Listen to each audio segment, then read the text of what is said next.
Guarantee కార్డుతో పాటు సన్న బియ్యము, కొత్త రేషన్ కార్డులు, రైతు భరోసా, ప్రత్యేకంగా ఇందిరమ్మ ఇల్లులు చాలా అన్ని కాన్స్టిట్యున్సీలో 3500 ఇందిరమ్మ ఇల్లు ఇవ్వడం జరిగింది.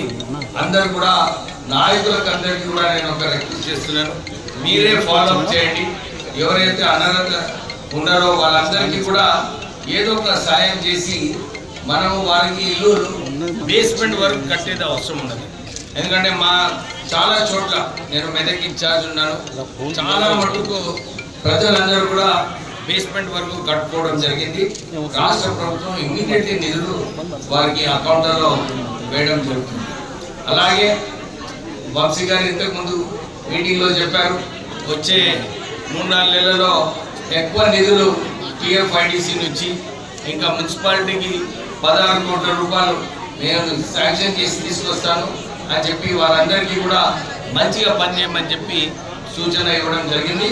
సో కాంగ్రెస్ మళ్ళొకసారి ఈ అవకాశం, ఈ కొత్త మున్సిపల్ బిల్డింగ్ చేసుకొని నిధులు కూడా సరిగా ఖర్చు పెట్టి ప్రజలకు మేలు చేయాలని చెప్పి కోరుతూ ముగిస్తున్నాం. Thank you.